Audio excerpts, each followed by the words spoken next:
Hi, I'm Steve Cook. I'm the 2010 bodybuilding.com Fit Body winner, also the 2010 Muscle and Fitness Male Model winner, as well as a professional level NGA bodybuilder.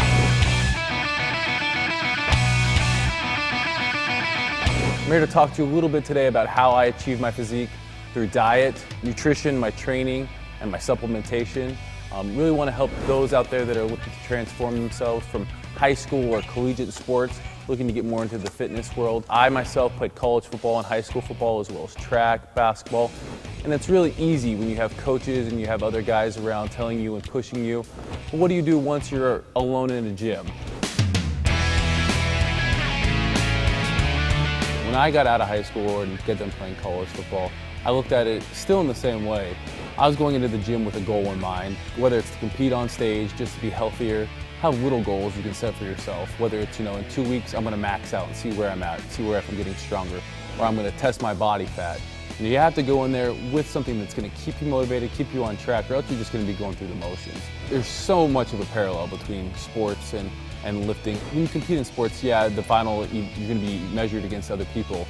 In bodybuilding, there is that competition between other people you can have, but more importantly, I think it's between yourself. Every day you're going to wake up and look in the mirror and you're going to see results. You're going to see it happening and kind of setting those goals, going into the gym and just seeing, getting the pump as, Arnold described it or whatever. It is an amazing feeling. And going in there with that competitive mindset, just that competitive attitude, it'll take you a lot further, even if it's just competing against yourself. Because really, when it's all said and done, the goal is to be healthier, and that's something that's personal. When I go to the gym, it's 100% business. I don't go there to socialize. You see a lot of people in the gym, running their mouth, whatnot. For me, I throw the iPods in and I like to get after it. Whether it's heavy lifting, or if it's more of a circuit training, depending on exactly what my goals are. I like to switch it up. I do a lot of resistance training with heavy weights, where I'm doing heavy squats, basic lifts. One thing that I do like to do is if I'm doing a basic movement, whether it's a bench press or a squat, I do like to go fairly heavy, down to as low as 4 reps, up to about 12. If I'm doing more of an isolation movement, I'm going to do a little bit more in there. I'm at the end of my workout or whatnot. But I like to switch it up, keep things interesting, and that's how I've gotten my best results. I wanted to build a big chest. I saw everyone in the gym doing flat bench. My bench press got real strong, but it didn't do a whole lot for my chest. And I had to kind of sit down, and it was kind of a hard thing for me to do. I had to say, hey, bench press isn't working to build my chest. I started to do more of an incline, building my upper chest. For a beginner, going in there and just doing the basic stuff will be a great foundation. You can then, set your goals. Some people have, genetically your disposition to build big arms, have to work on their legs a little bit or whatnot. But just getting into the gym, starting out basic, just doing your basic lifts, really doing them proper. Good form, you never throw the weights around. I always change up my rep tempo. Some days it's real, I'm slow, deliberate, always under control. Other days it's more of a power. I'm training a little bit faster pace. If I'm training for mass, I'm going to take a little bit more time between my sets. If I'm training more for a show or to get cut up, it's more of a cardiovascular workout as well. I typically train on a 4-on, 1-off when I'm getting ready for something, whether it be a show or for the spring, trying to get a little bit more cut up. I like to go in and hit my back and biceps one day, chest and triceps, legs and shoulders. Shoulders, I find that I get the best results when I do just a shoulder workout. Cardio for me is something that I think is very important when I'm trying to maintain or get down to a certain body fat. It's also very important if you're in a bulk, you still need to do some form of cardio just for your heart. I like to do it either in the morning or before my workout. I don't ever do cardio and then work out very close together. It's a couple hours apart, or I do cardio if I'm in a pinch right after. Cardio is one of those things you just need to, if you need to get it done, do it when you can. Plateaus are something everyone's going to run into. When I hit a plateau, the first thing I do is I look in my training log, my body space, at what I have been doing. Obviously, if it's not working, if you're hitting a plateau, something needs to change.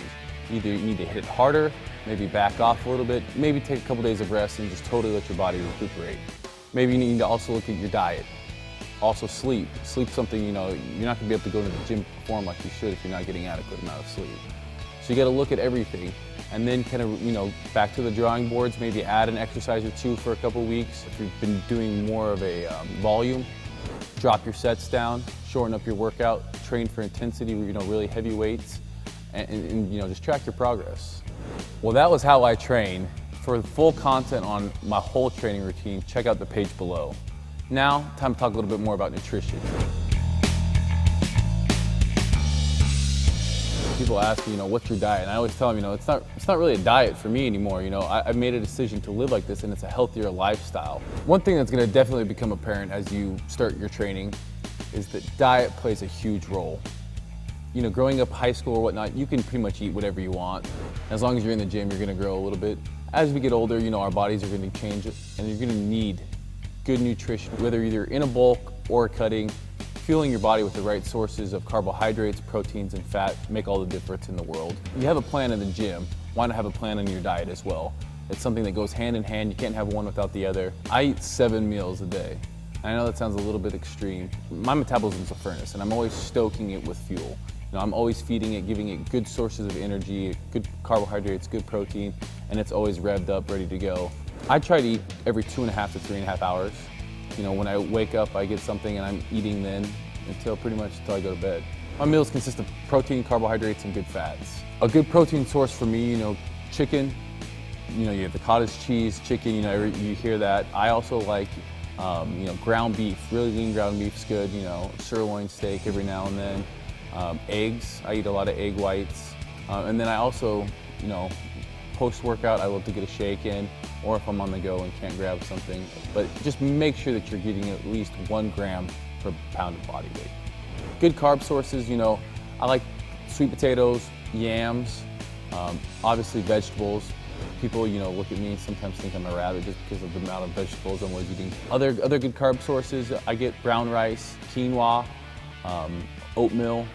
I also like the carb cycle, keep my metabolism and my body guessing, one day go really high, followed by, a medium and a low day. It also depends on my activity level. If I'm out there skiing, being very active, I can afford more grams of carbohydrates and whatnot. If I'm a little bit less active, if I'm at home watching a football game or whatnot, I'm gonna back off the carbs and get most of my calories in the form of fats and proteins.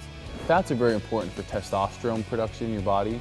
Nuts and nut butter, I eat a lot of almond butter. Almonds to me taste like candy now, I love it. I also like avocados and olive oil and whatnot, but it's important to remember that fats are more calorie dense than the carbohydrates and the proteins. So it really does come down to calories in versus calories out when you talk about losing weight, but it's also the quality of calories when you talk about body composition. No one can go all the time without having any cravings. There's things you can do to really help out.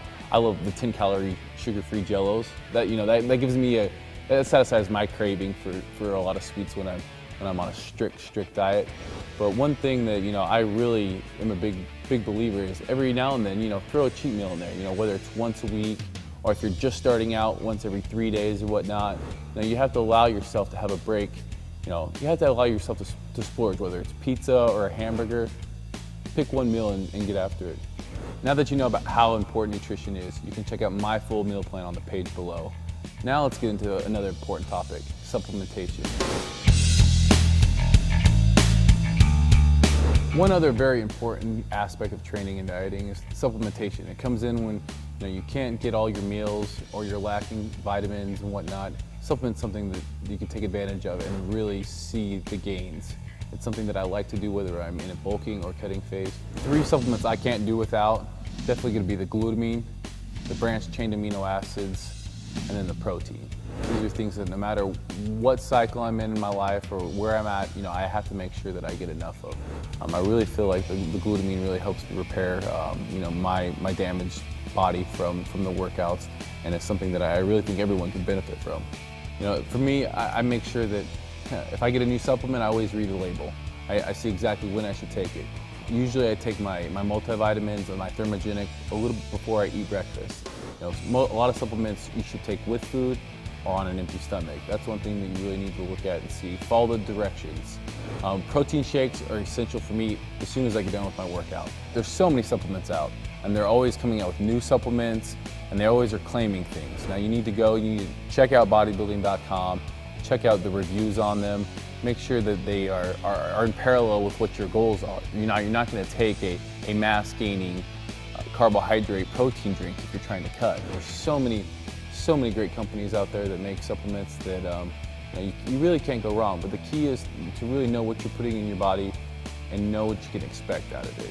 Supplements, like I said, are there just to supplement things. You can't have a poor diet and poor training and take supplements and expect to have miracles. Now that you know what I do for my training, nutrition, and supplementation, check it out on the page below. Or find me at BodySpace. My username is SteveCook_32. Ask me questions anytime. I'd love to get back to you. For other content like this, check out bodybuilding.com.